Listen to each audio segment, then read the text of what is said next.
So, we all know the copyright situation with Ms. Pac-Man and how Namco doesn't have the legal rights to the game. Junior Pac-Man was another title that was a legal mess. Because the rights were never transferred over to Namco, we would never see the game get released again. Except, we kind of would receive a very obscure follow-up on the Genesis. Let's take a look.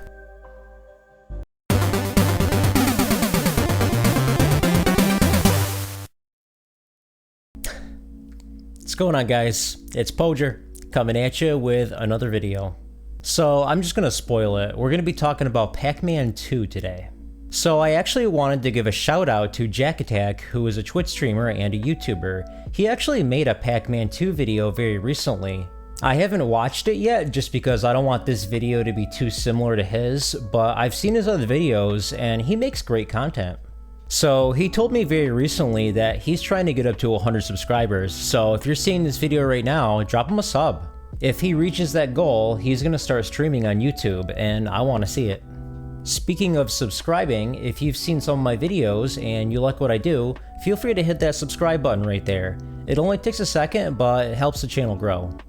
And then don't forget, I do have a Discord server. Just go to discord.podrez.net or just click on the link in the description. Anyway, let's get started.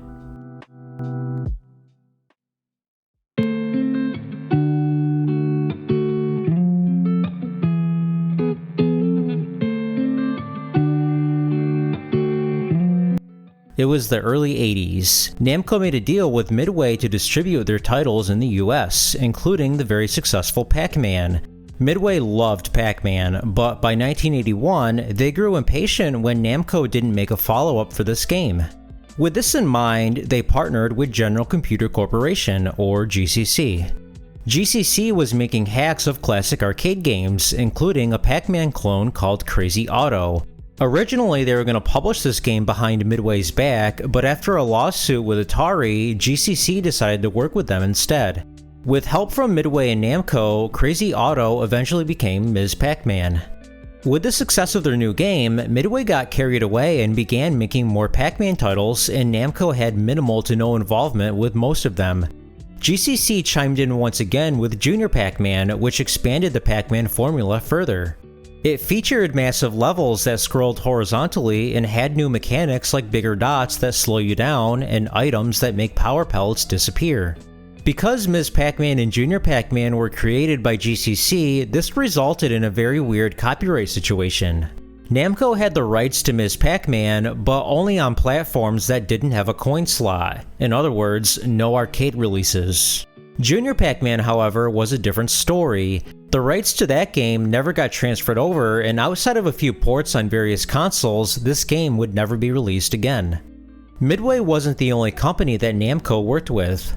They gave Atari the console license, which allowed them to produce Pac-Man on the 2600. However, the game was rushed to meet a deadline, and therefore the final product suffered greatly. Despite that though, Atari's involvement with Namco would be mostly positive, and they would publish excellent arcade ports later on. With that said, it seemed like Namco relying on other companies to distribute their games wasn't really working out. They didn't have much control over their properties, and it resulted in games either being created behind their back or games being rushed into stores with very little quality control. So in 1990, Namco stopped licensing their games to other companies and began publishing their own games themselves. Finally, we got to see them release games on various consoles like the Genesis, NES, Game Boy, and others. Going back to the copyright situation, it was very messy. There's Pac-Man, which Namco had the full rights to, there's Ms. Pac-Man, which Namco had the rights to but only on home releases, and then there's Junior Pac-Man, which Namco didn't have the rights to at all. How do you address this situation in future games? Well, in 1994, Namco would release a game that featured Pac-Man, Ms. Pac-Man, and even Junior Pac-Man. Or is this Junior Pac-Man?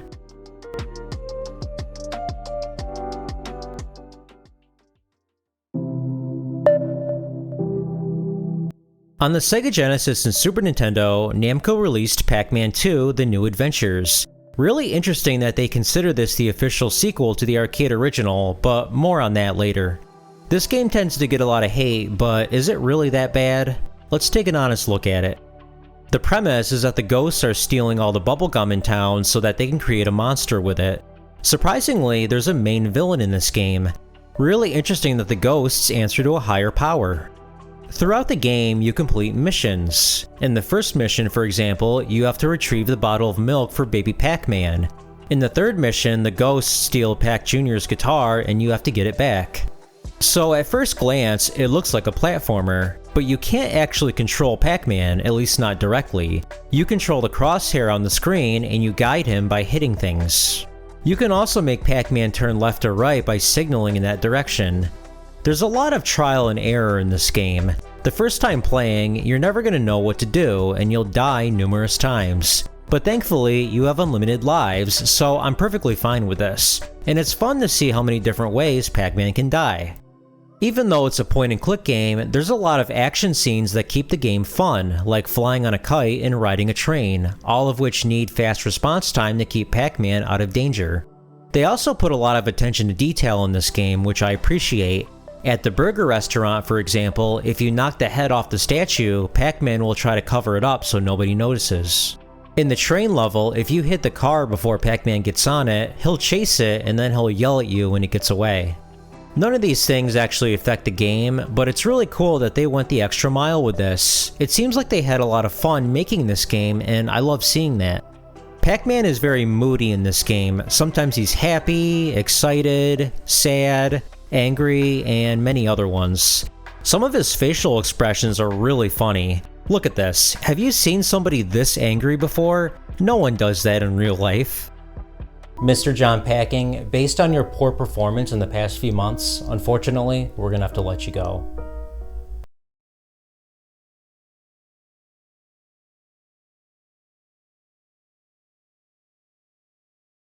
Anyway, sometimes Pac-Man's mood will result in a different outcome. Something different might happen if he's angry versus if he's sad. Sometimes he needs to be in a certain mood for the game to progress. So while this is a very well done game, there's some issues with it. Sometimes it's not obvious what you're supposed to do, and you'll end up walking around a lot and hitting random things with your crosshair, hoping for the best. The security guard, for example, threw me off for the longest time. Pac-Man is supposed to confront him, but for some reason, it wasn't happening. I kept trying to signal him left, signal him right, I tried clicking on random things, nothing was activating it. I eventually found out that Pac-Man is supposed to be angry at this part, otherwise he will never confront him. I also gotta talk about the title. Calling this game Pac-Man 2 when it's nothing like the original doesn't make any sense.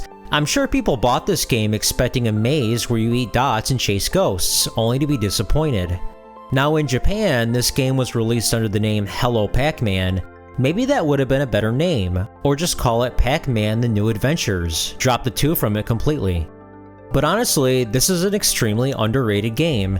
We get a peek at Pac-Man's normal everyday life outside of collecting dots. The attention to detail they put in this game really makes it a fun experience. The game gives you a bad first impression, but if you give it a chance, you'll have a good time.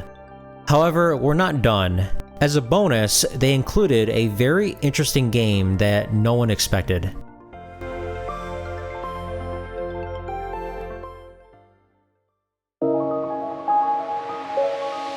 Throughout Pac-Man 2, you can collect these cartridges. It's not required to beat the game, but if you do collect all 3, you unlock a secret game.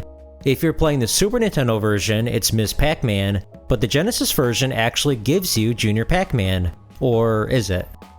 Going back to the main game for a second, he's not actually called Junior Pac-Man, he's referred to as Pac Jr, and he looks a little bit different from his 1984 appearance. He's wearing a baseball cap rather than a propeller hat, and his shoes are different too. To me, it looks like Namco decided not to acknowledge Junior Pac-Man and made a brand new character instead. But if we didn't get Ms. Pac-Man as a bonus game, what did we get? Let's check it out. Yeah, looks like they just took Ms. Pac-Man and modified it slightly. The levels all look similar to the ones from Ms. Pac-Man, and the colors are pink, blue, and orange just like the original. I'm actually kinda disappointed. The 1984 release had a lot of innovations like the scrolling and massive levels, but they didn't try to replicate that in this version. The maze on level 1 isn't quite symmetrical. Look at the bottom right, it looks a bit off. The other side appears to be fine, so I think they just messed up.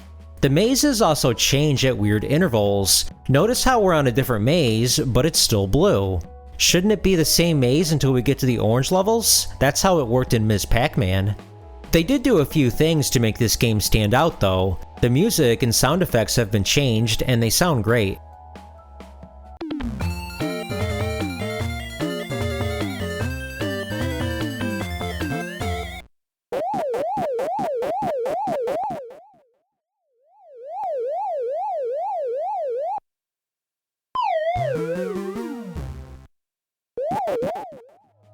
All the items are sports related, which is well in line with Pac Jr. They also added new intermissions, which is nice. So there's not really much to say about it. It's playable, and it's something different if you're a die-hard Pac-Man fan, but I'm disappointed at what we got here. Seems like they took Ms. Pac-Man and only changed one or two things around. It's a game within a game, so it's not a big deal, but it's sad to see that Junior Pac-Man's only follow-up is this.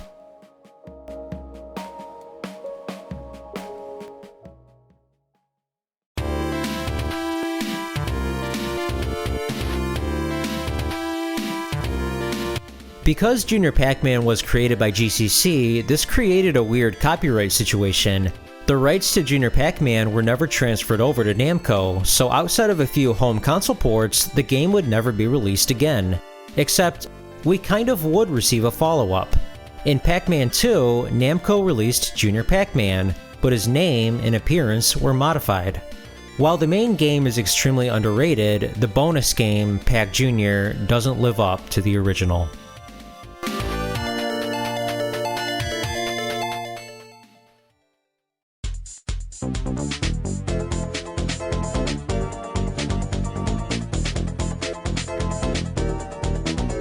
Hey, I just wanted to thank you so much for watching this video. If you made it this far, hit that like button.